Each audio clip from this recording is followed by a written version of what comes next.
Hello and good day everyone, and welcome back to Adventure Sparker. Today I am showing you the final look at my Santa's Workshop build in Planet Coaster 2. Well, I say final, but is it really? I have hit the 8K limit on this build, which means that I cannot add another piece of scenery. I have hit the limit, I am cut off, so what I have is what I have.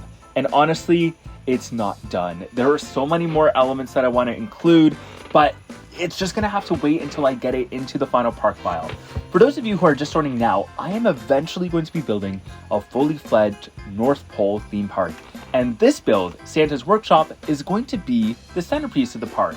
But the reason why we're not building this in the final park file yet is because I actually started building this before the Festive pack and the Toy Box DLC dropped. So my idea here is that I would just continue building, save it as a blueprint, and that way I'd also be able to share this build before Christmas time, and then I'd move it over to the final park file and build everything around it from there.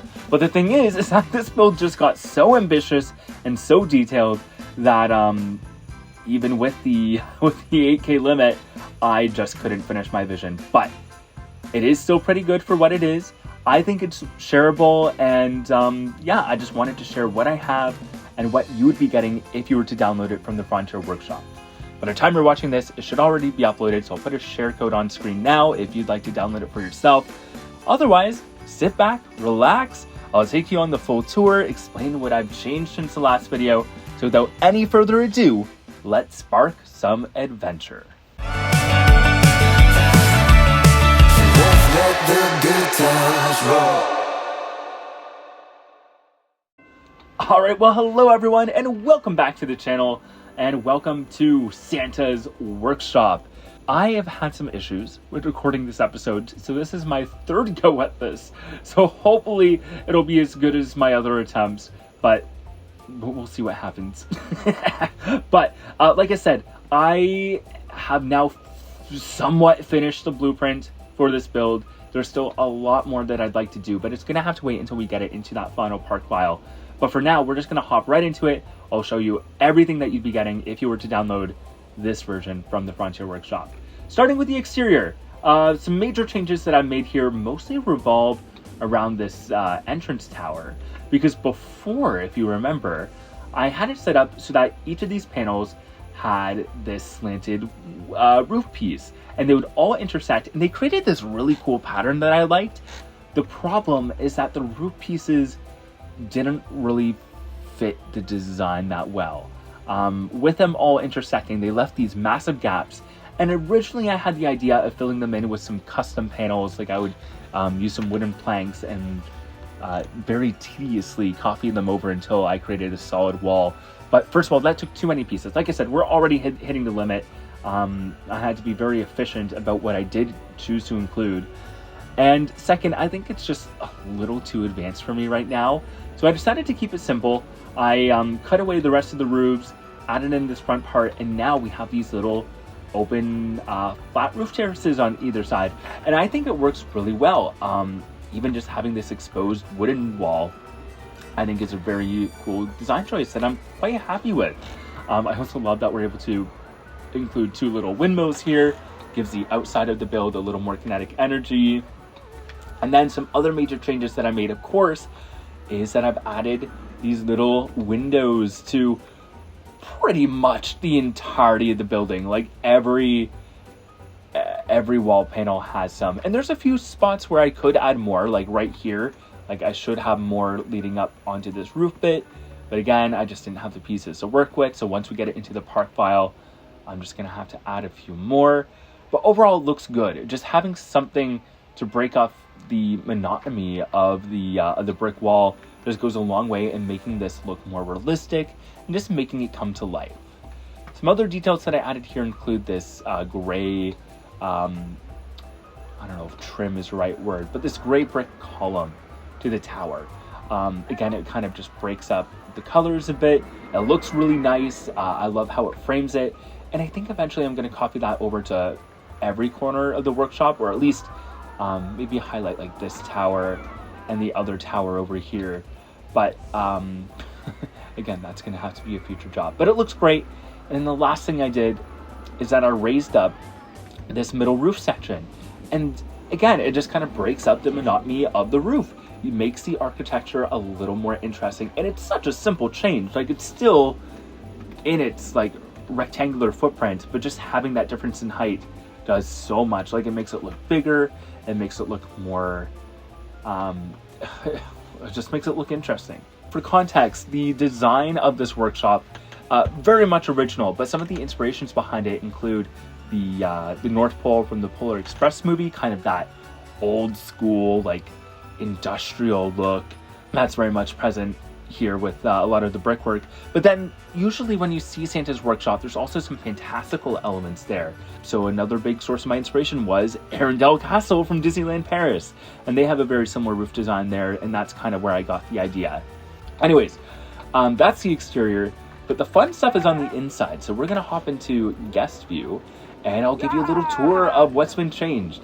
Now, I'm not going to go over stuff I went over in the last video, so if there's things that you see that you're like, hey, what's going on here? Just check out my last video. I explain it all there, but I do want to keep things efficient. But anyways, walking in here, I added a ceiling here, so you don't see that tangled mess of roof above you. And then, I'm quite proud of this, I created this big archway that frames the entrance into the rest of the workshop. And I really love this because I didn't want to keep this entrance open because I felt like it needed to be framed somewhat, if that makes sense. So I needed a bit of brick jutting in, but then it's still big enough and wide enough that it's not cutting off that reveal of the Christmas tree slide. And this is something that I talked about in the last video as well. Like, I wanted guests to be able to walk in and see the entirety of the tree and not have a wall piece or a roof piece blocking the view at the top. So this works really well, this grand archway entrance. Now, if you turn around, the walls behind here are a little bare. So I think once we get into the park file, I'm gonna wanna add some posters or some other details just to spruce it up a little more.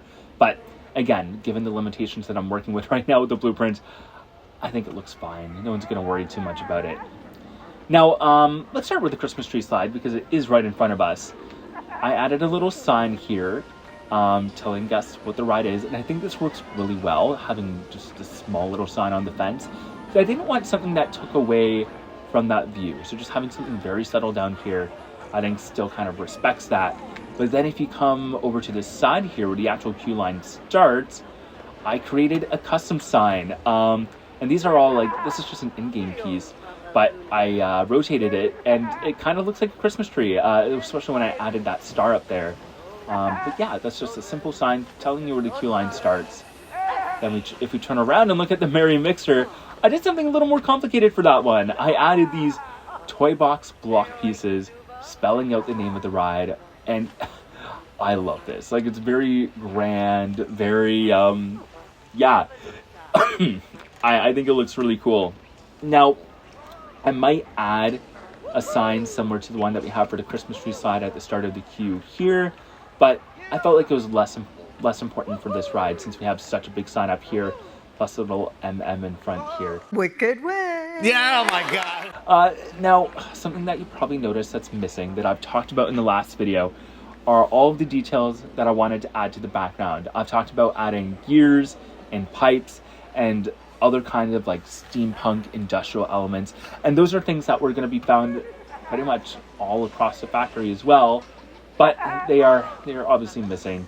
And again, I just ran out of the pieces, and it wasn't as important as some other elements that I'm going to show you today. So it was something that I felt like could be sacrificed for the blueprint version, but don't worry, once we get into that final park file, that's probably one of the first changes that I'm going to make to the build.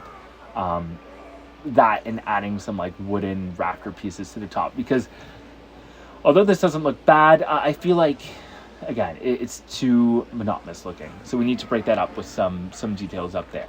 Okay, that's it for the flat rides. Moving along, I'm not going to go into the office space, but I do need to show the outside here because I did something very simple and just changed the color of the wood. And it does so much because before, because these are using the Viking wood wall set, the wood was very dark and it kind of got lost in the dark colors of the brick. I did consider changing the brick color, but yeah, I kind of liked it. Like, it kind of leans into that Victorian, like turn of the century industrial feel. So I left that, but I did have to change this wood to a lighter color to make it contrast more. And it looks so good, and it adds to the coziness of this space, which works really, really well. Of course, the other difference is now it has windows and a little sign indicating that this is the Claus residence. I know I've been referring to it as Santa's office, but of course it's so much more, because we have the storytime nook in there and the fireplace. So yeah, it really is like an apartment where Santa lives. Maybe in the future I'll add a little door to the more private spaces or something. But yeah, that's a fun little defining detail there. I did move the train over here just to improve the walking space over here. Okay, I wasn't going to address the toy assembly and like all the elf wrap stations, but something I do want to note is I think eventually I do need to remove the pack pieces underneath the tables, because right now as it stands, guess we'll walk right through them. Like, it's not too bad. Like, they seem to skirt around them for the most part actually, but occasionally, like this lady here, she just walked right through that bench. So I think I just need to remove the pads underneath and create something that mimics the original design of the floor, or like maybe I'll put like a rug or a mat or something underneath. But again, that's stuff that we got to do in the future. For now, we're going to do a quick little walkthrough of the Santa's Super Sleigh queue, aka the Research and Development Department. Now, I haven't done too much here, other than adding this sign to the front, and I think this works really well because it doesn't take away from the theming that I already had here, but it's still big enough and points guests into the right direction of the coaster. So let's hop on in, and we're not going to spend too much time here. We're just going to do a speed run because I already showed you all of this, all of the active products, if you will. I did want to show you in here though a whole lot of nothing. This is just a space that, again, I have ideas for. I want to make it as like maybe the main hub for the Santa's Super Sleigh project, where the elves are coming up with the sleigh design and just really selling that idea of the story. But it wasn't as important as this room, and I just didn't care about it as much as a reindeer ranch, so we're leaving it for now. And it's boring, but it works. But I did add some lighting in here, which makes the space look good at night. Moving on, come out to the outdoor section of the queue. And again, just having that lighter wood color does do a lot for this part of the build. Not much has changed in here, except I had to get rid of some reindeer, which is really sad, because the original idea was to have 8 reindeer for each of the 8 original reindeer on Santa's sleigh team. But because they took up so many pieces, like there's like 3 or 4 pieces for the body alone, 4 pieces for the legs, and I had the hooves, the eyes, the base for the eyes, the muzzle, the nose, the antlers. That eats up a lot of pieces. So when I had to scale it down to fit into that 8K limit, a couple reindeer were unfortunately had to be sacrificed. So now I think I have 6. Let's count them. We have 1, 2. The one on the roof is 3, 4 in the window, 5 on the other side there. And I think the 6th is out in the field. Yes, this one. So there's another 2 in this section, making it 8. But yeah, unfortunately it's a sad but very easy sacrifice to make because we have so many reindeer already. Now, I love how cute this little head swivel is, but it's so basic. So I think once we get into the park file, I might do a little more with their animation and maybe a little bit of change with the designs just to make each one unique. Because right now, like, I couldn't tell you which one was Dancer and which one was Cupid, but yeah, I would like to give them some more unique elements to just add to their personality and add to their stories. Now moving up, like I said, we're keeping the staircase pretty plain. I don't think it needs to be dressed up with anything. I think, especially since we have the snow on, it looks fine the way it is. It might look better later once I add a little more foliage to the area. I do have some very limited foliage in this version of the build, but for now it's fine. Might add some holly to the sides, actually. That might work really well, but yeah, for now it's fine the way it is. There goes the coaster launching on the track. Ugh, this is a good view, actually. I haven't really explored this build too much in guest view yet, so I do want to watch this for a second. But this is kind of cool. Like, if you think you're waiting for the ride in real life, you can sit at the top here, look at the reindeer down below, and then just watch the coaster go by. You get a view of those nice little airtime hills. Ugh, I love it. Anyways, going into the loading station, not too much has changed. We do have a ceiling, and I added this little piece. I kind of like this idea of having like a globe or something that the elves are watching. And it kind of gave me an idea for something I want to do in the future, where I want to add a control room, just a space where the guests are monitoring Santa's progress. And I don't know whether to put it in here, like maybe if I put a little box or something kind of like overlooking the station here, or if I add it as another addition elsewhere in the workshop. But I think story-wise, it makes sense to have a space like that. Again, this deck is not complete. I just kind of kept what I thought were the most important elements, like Santa's sack and a few gifts and a few other random pieces. But there needs to be more.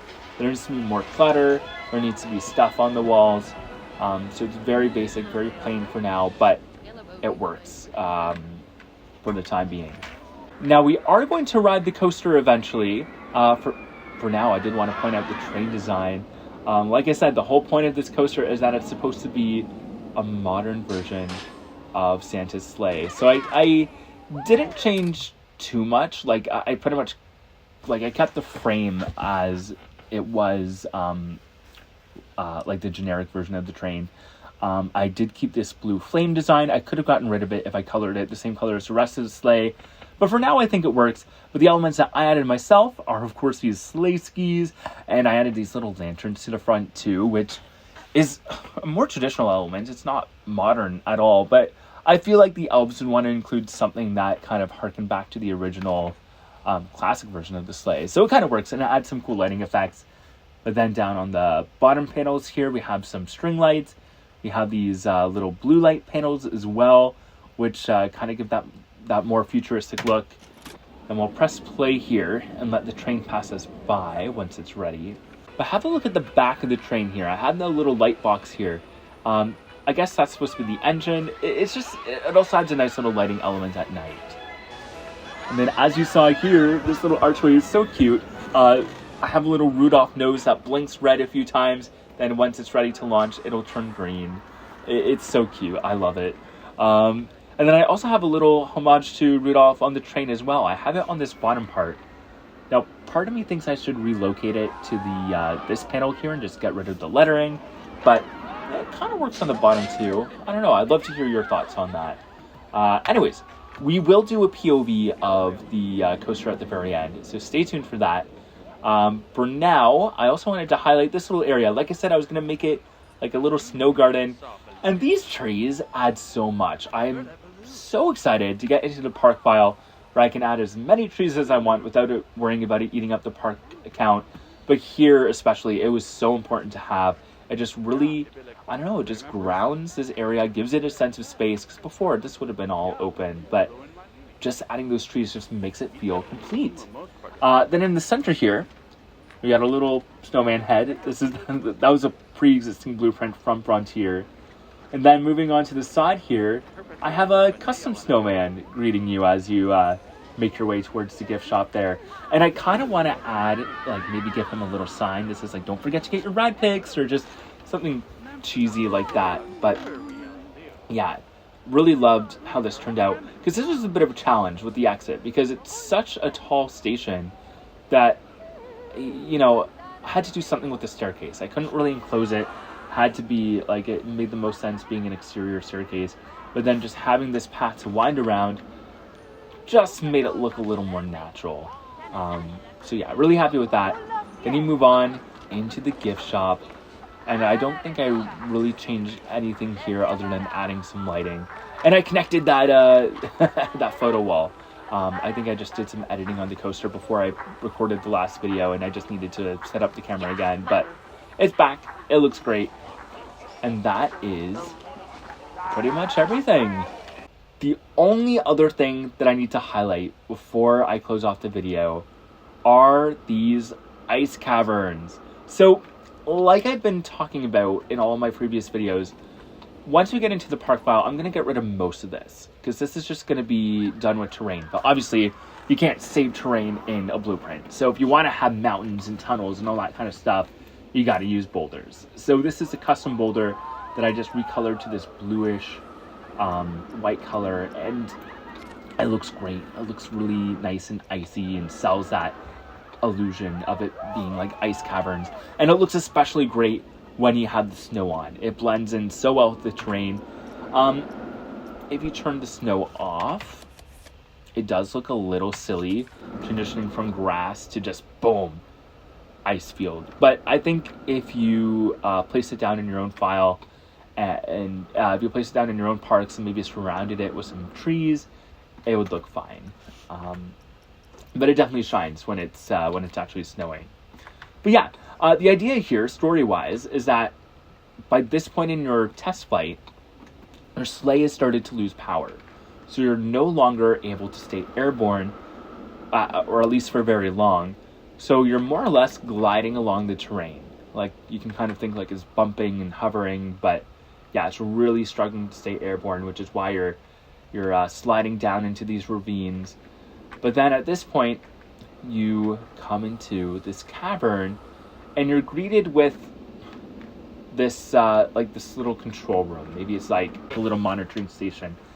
And this is kind of the design that I was talking about earlier that I'd want to put in this station, just maybe with a bigger screen or something. But at this point, they're monitoring the progress of the test of the sleigh, and then unfortunately you encounter a little failure. And I'll show you this as the sleigh comes around. It is pretty cool how it just chugs along in those little ravines there. But yeah. Anyways, it's about to pull into this part, and then we get a little message saying sleigh failure. There's some smoke effects, there's some sound effects. Then we get this message that it's rebooting, and that sends it going backwards. Not very high up, but just a little bit. And then as it swings through, the screen displays a message saying, go, go, go! And then yeah, it turns the corner, hits this launch track, and goes out and over the top hat. And I love how short this is. This launch track actually gives you a lot of power. I was definitely inspired by Elven Fury designing this part, having that nice punchy launch that sends you into the final elements.